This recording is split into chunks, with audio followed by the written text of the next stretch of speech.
There are 195 countries in the world. Canada is the coldest one, at minus 5.35 Celsius, just a little colder than Russia. Why is Canada colder than Russia? Because we have all those Arctic islands. Russia has a sea to the north of it, the Arctic Sea. Our Arctic Sea is full of islands, which is why the Northwest Passage is so hard to get through in the winter, especially. So we are the coldest country in the world, and we were worried about 0.5 degree Celsius of warming.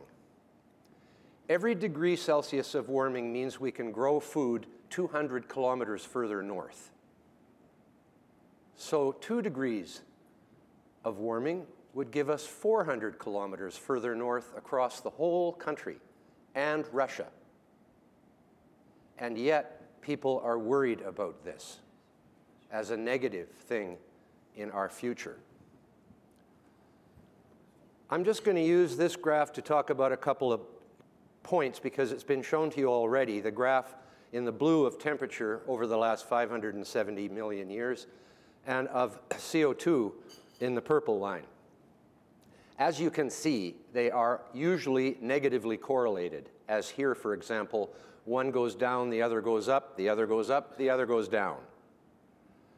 And here, where the Ice Age occurred when CO2 was almost 6,000 ppm.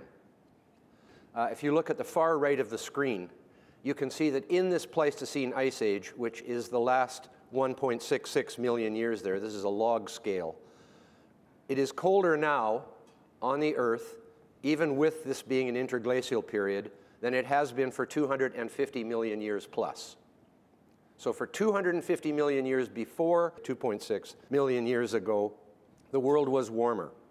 And as you can also see, with the exception of that slight uptick at the end, actually you can almost include it too, CO2 has never been lower in this entire more than half billion year history, and I would believe in the entire 4.6 billion year history of the Earth, because CO2 would have been an early arriver in the Earth's atmosphere from oxidizing carbon in the core.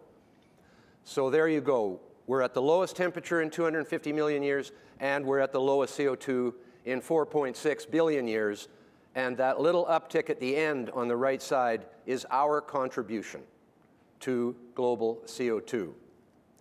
We are at the tail end of a 50 million year cooling period in this Pleistocene Ice Age today. The Eocene thermal maximum, as you can see there, was 50 million years ago, 15 million years after the dinosaur extinction from the asteroid in Yucatan. The Earth was totally ice-free for that 250 million years before it started to freeze again and come down into the Pleistocene. The Antarctic started icing up 30 million years ago, and the climate in the southern hemisphere is totally different from the northern hemisphere, because down there it's way more ocean, and on the northern hemisphere it's way more land. So that's why they are so different. And they keep talking about it as if they're both the same. So then you come to 5 million years of history. The 2.5 million years on the right-hand side, in other words, the right half of that graph, is what is considered to be the Pleistocene Ice Age. For the first 1.5 million years, the ice came in 41,000-year cycles. This is coincident with the tilt of the Earth changing, the obliquity of the Earth changing on a 41,000-year cycle, one of the Milankovitch cycles.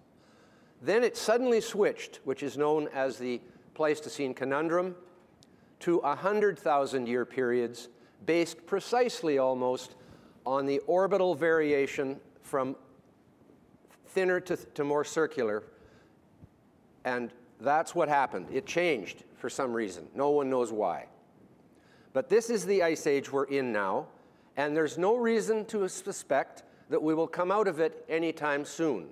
The last one, 250 to 300 million years ago, known as the Karoo, lasted for at least 50 million years and possibly as many as 80 million years. This one's only 2.5 million years old, and you'll see in a minute it's actually still getting colder in this Pleistocene Ice Age. And so it may last for another 50 million years. We may not get back to a greenhouse world, as it's called, for a long, long time.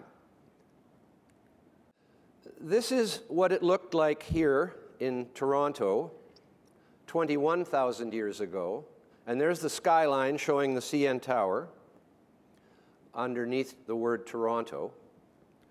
And Chicago actually itself had almost a kilometer of ice over it.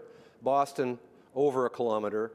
Montreal 3.3 kilometers of solid ice lay over Montreal. Climate change was between that and now. That was climate change. We came out of this possibly 45th major glaciation, and here's what the last 4 look like. These are the 100,000-year cycles leading to the present time, which is the far right blip, the Holocene interglacial period.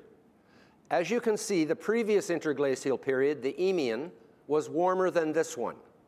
And the one before that was just about the same, a little bit cooler, but the one before that was even warmer than the Eemian. In other words, we are at this point over a 400,000-year period cooling in the interglacial periods. You will also see that CO2 sank just before it came up into this Holocene on the far right bottom to 180 parts per million during the peak of the last glaciation 20,000 years ago. That is the lowest it's ever been in the history of the planet Earth. It is only 30 parts per million above the death of plants. Indeed, it is believed, because of the layers of ash that are associated with the paleogeography, that the high-level forests all died, and many of them burned as a result of lightning. They died because as you go up in the atmosphere, it gets thinner. So even though CO2 is still 180 parts per million, those millions are expanded out. So it's not as concentrated as it was at ground level. So we nearly lost the life on Earth at this point, or the beginning of it. But thankfully, we started coming back out of the glacial maximum back into another interglacial period before that happened. Now you can see there that those 2 lines, the red and the blue, are temperature in red and CO2 in blue. Look what we've done to the CO2 at the end there. That's our doing, putting it up to 415 ppm at its height right now. Notice that the temperature line doesn't follow that. It just stays where it was, basically, in terms of actual amount. Whereas through the ice periods there that you see, they have stayed really closely in sync with each other. That's not because CO2 causes temperature, because if you analyze the data from the ice core, you see that CO2 follows the temperature by about 800 years. That's because of ocean circulation. See, it was mentioned previously that the ocean holds more CO2 than the atmosphere, 45 times more, in fact. So if 1% of the ocean's CO2 is outgassed because of warming, that will increase the CO2 in the atmosphere by 45%. And if 1% if the ocean increases in CO2 by 45%, it will reduce the atmosphere's CO2 by 45%. I have another way of saying what you said, Jay, about the bubbles. If you take just a glass of water, pure water, out of the fridge and put it on your counter, you will notice it's not very long till little bubbles form on the glass inside. This is the outgassing of a warming liquid, water. And if you put it back in the fridge, those bubbles would disappear again because the water would absorb them. Because cold water holds more gas, not just CO2, but all gases, than warm water does. This is the 10,000 year, going back 11,000 years to where we're coming out of the last glaciation. You can see the black line is temperature. This shows the 2 periods of our Holocene interglacial period. The Holocene climatic optimum, Again, the word optimum meaning it was warmer and more conducive to living things. And the neoglacial, meaning new glacial period. Note that about 5,000 years ago, the temperature in the Holocene began to drop. This is from Greenland ice cores and is as accurate as the Antarctic ice core I showed you previously. But this one only goes back about 35,000 years, I believe. But here we're just showing the part that has to do with the Holocene. CO2 is the red line. Note that CO2 rises while temperature drops. This is known as the Holocene conundrum, because no one knows why that happened. But it did. Notice there the little ice age on the very far right. Underneath the black line it says little ice age. Note that that is as cold as it has been during the 10,000-year Holocene period since we came out of the glaciation. That 5,000-year neoglacial period represents the beginning of the slow 80,000-year descent into the next glaciation, the next peak of the glaciation. And then it would come back up again like it has the last, actually 8 times. They've got 800,000-foot holes in the ice from the European Union cores that show the same thing going back. That's why I say there's no reason to think that we won't stay in this place to see an ice age for the foreseeable future. This shows the advance of glaciers during the Holocene. So starting there at 11,000 years ago, it was still pretty cold. The glaciers were advancing for a period. Then they basically went into a long period, 5,000 years, of sometimes not advancing at all or retreating, but advancing once in a while. And then look what happens in the neoglacial. And the little ice age is the tallest spike there, right on the right-hand side, where glaciers advance further than they had since the end of the last glacial period. Then they say now, but the glaciers are receding, the glaciers are receding. Yes, they are. It shows it right there. They're going back down again. That's just in the last 300 years that the glaciers are receding. We're in the modern warm period, which is only 300 years old, and it should last another 200 years by the pattern that's gone on in the past of approximately 1,000-year periods between warm peaks. This is to illustrate the y-axis effect. This is the temperature curve, at least though it's been adjusted some, but it gives some idea of what the temperature curve is since 1860. Note that the y-axis is only 1.2 degrees Celsius, the entire y-axis. So it makes it look like a huge increase in temperature, when in fact it is only 0.9 degrees Celsius. If you put that same data onto a graph with a y-axis that represents the temperature from not as low as it gets on the Earth and not to as high as it gets on the Earth, you get this. That is the temperature change since 1880. And this is a crisis. This is an emergency. Send the fire trucks. You've seen this graph, but I would just point out that hurricane frequency and hurricane intensity are, if anything, decreasing a little bit. And that is what you would expect. They tell you that hurricanes will get more intense if the world gets warmer. No. When the world gets warmer, the equator stays about the same. We know this from the records. The equator doesn't get way hotter when the Earth warms up into a greenhouse age. It stays close to what it is. The warming occurs exorbitantly towards the poles, to where in Canada there were giant camels roaming in subtropical forests only 5 to 10 million years ago on our Arctic islands. So that made the average temperature of the Earth much warmer. But by reducing the difference in temperature, the delta T, between the equator and the poles, hurricanes and tornadoes are created by the temperature difference of air masses meeting each other in between those two zones.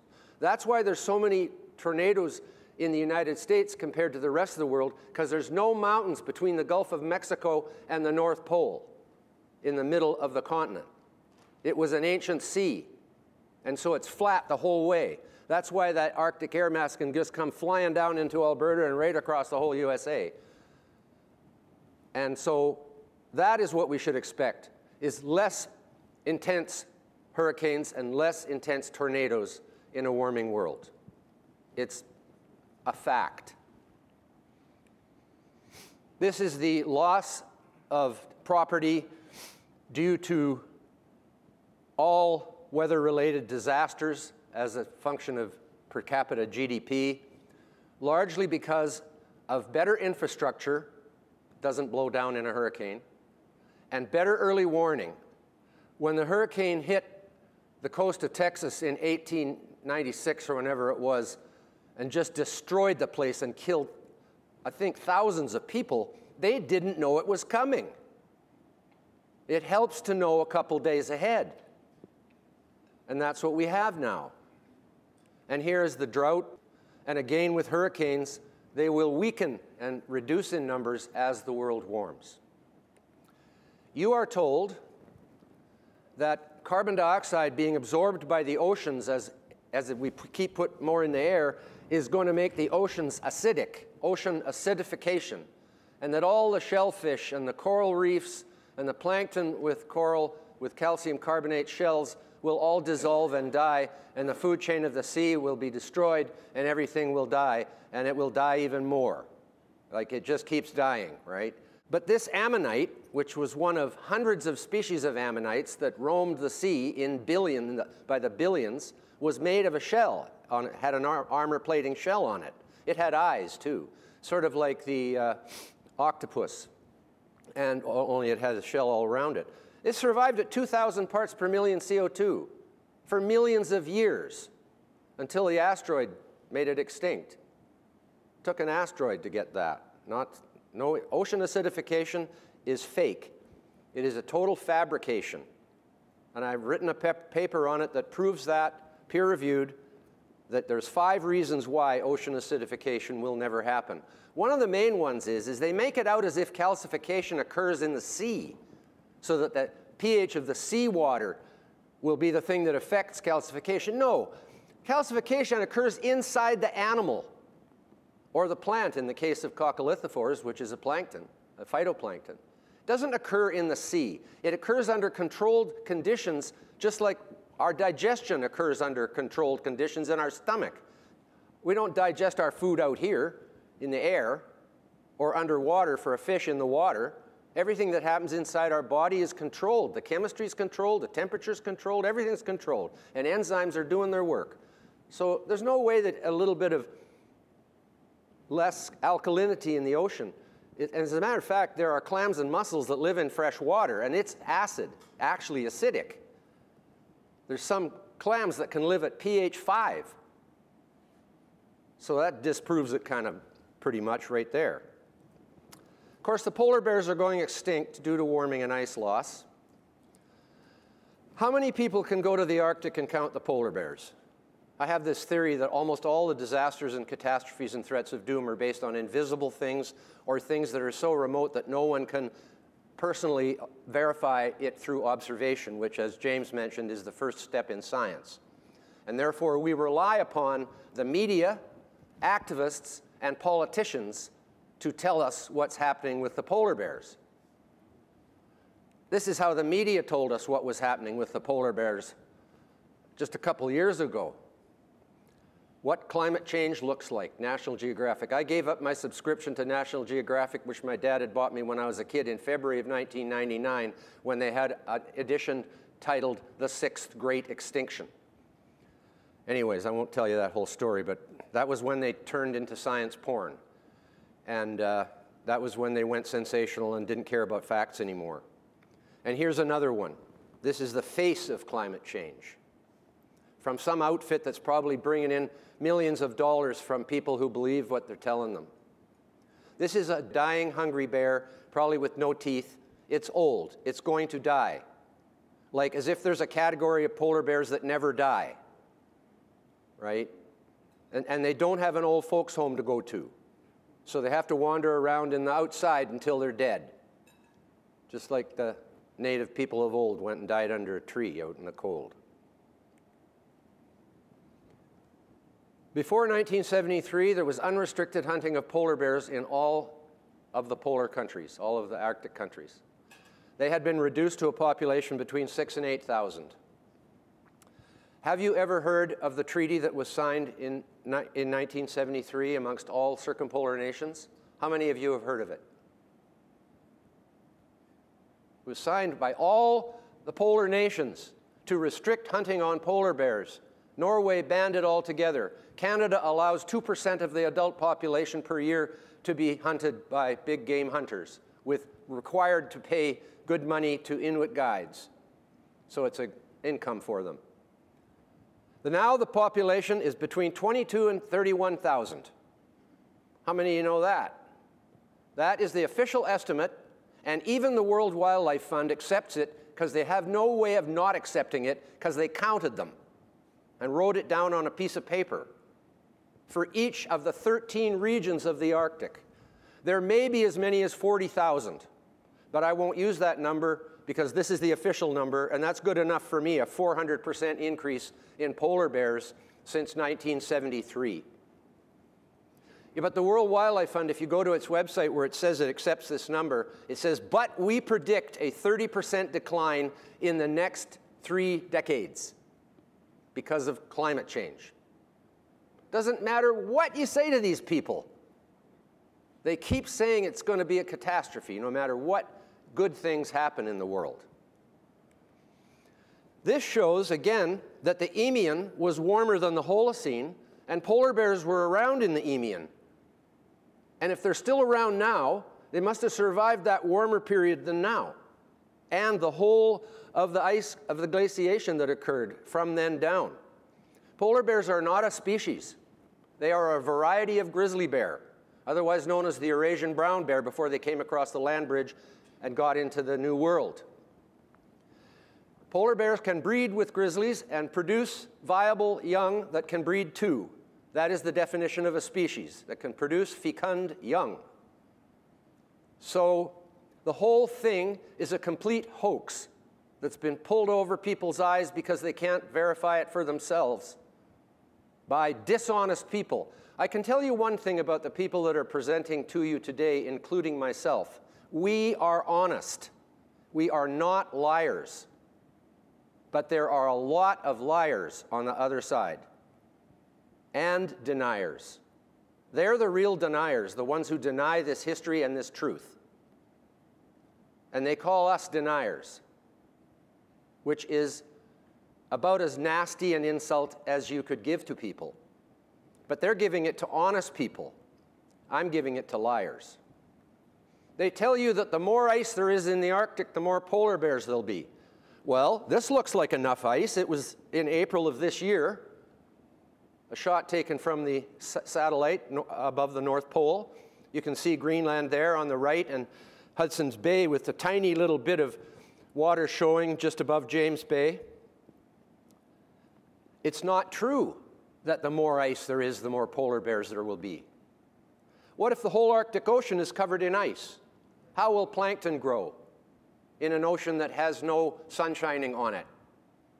How will fish grow if there's no plankton? How will seals grow if there's no fish? How will polar bears grow if there's no seals? So obviously, it's not about the more ice, the more polar bears. It's about a balance of some kind that we don't probably know exactly what it is, how much sea should be open and how much ice should be there for seals to come up and breed on and for polar bears to eat. But it's certainly not the whole Arctic Ocean covered in ice. They never show you this. We know because people weren't seeing the ice from a satellite before 1979, but they were seeing the extent of the ice.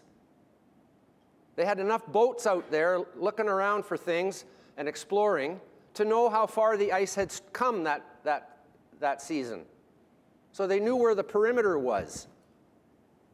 But that evidence is never used Amundsen went through the Northwest Passage in 1904 to 1906 with a 6-horsepower motor on a 16-foot boat. The St. Roch, which is dry docked in Vancouver as a memorial, went through the Northwest Passage twice, east and then west, in 1944, with just a bunch of tin nailed on the bow. Didn't even have an icebreaker. So it's not as if it's been melting forever. Look at this. This is the last 10 years.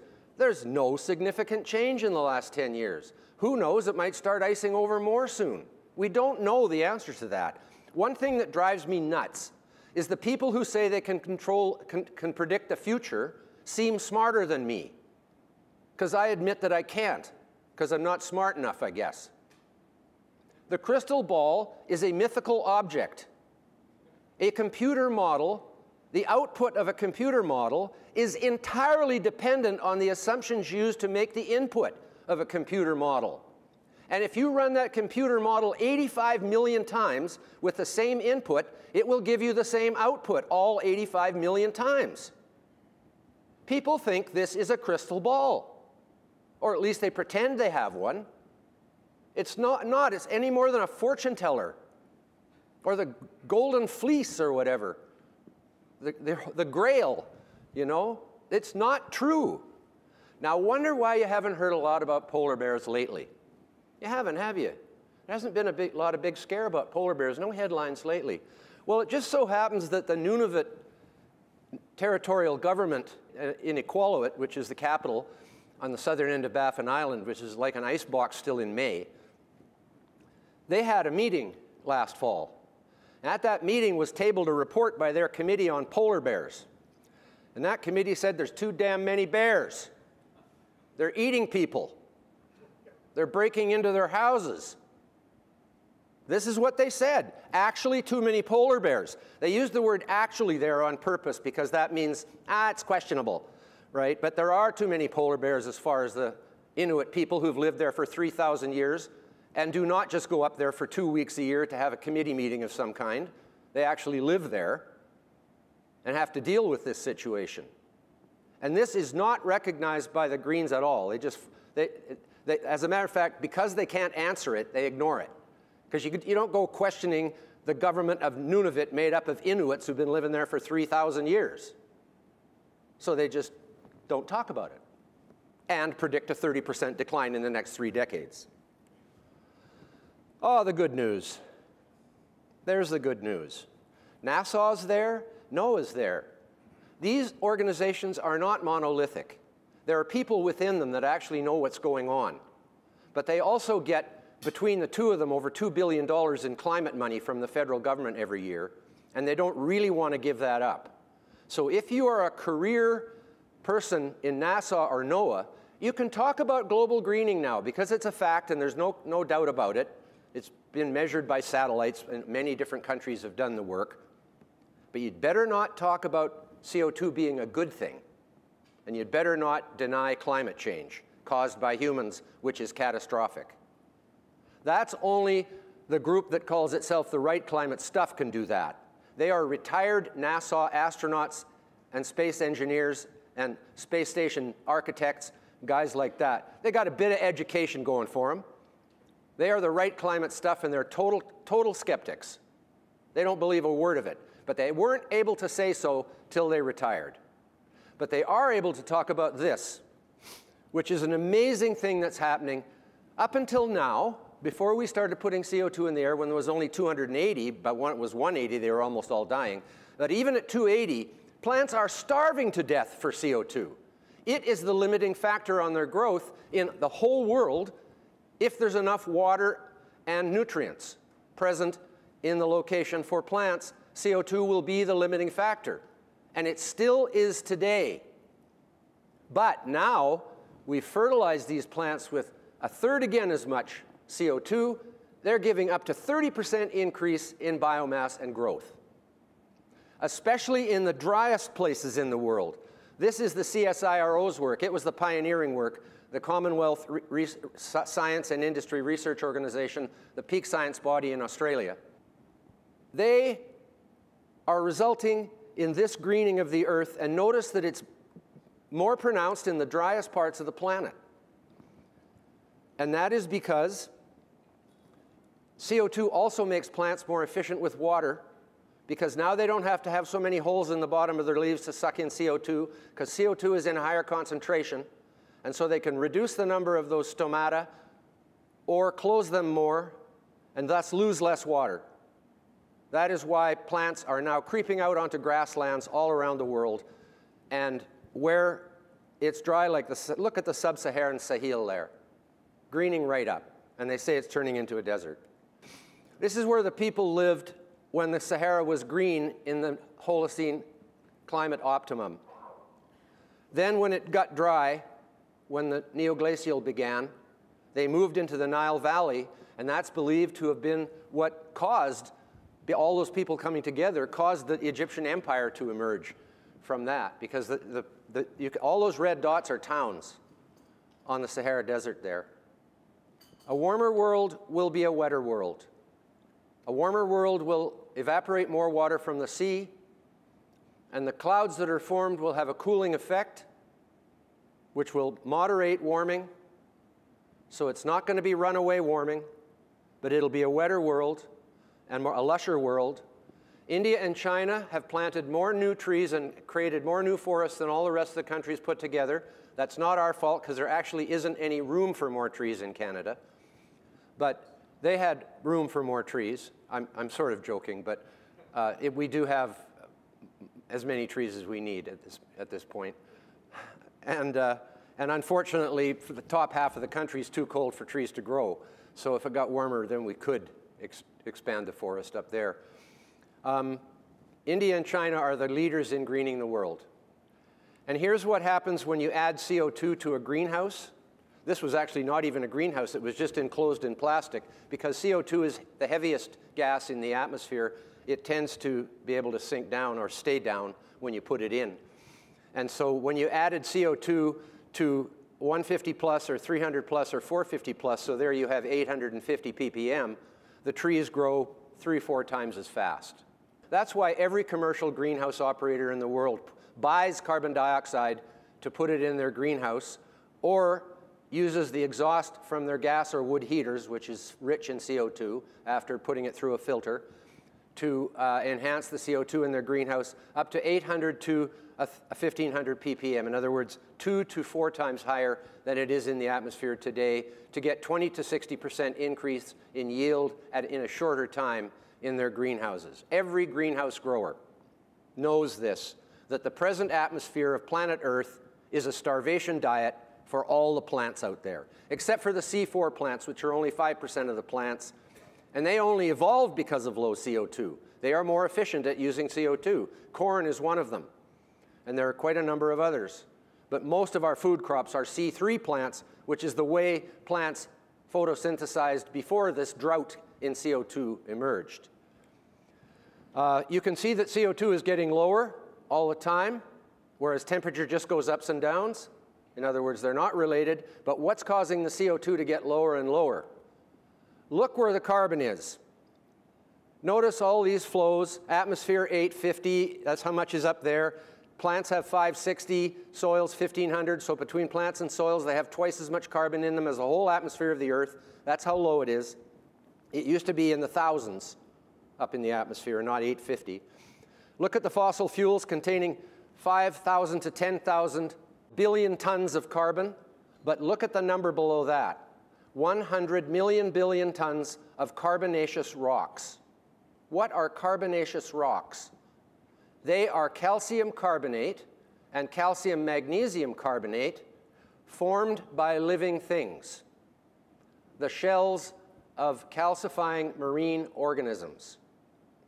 There are 100 million billion tons of carbon covering 8% of the Earth's crust, where the carbon has been lost to the cycle, sequestered as they like to call it.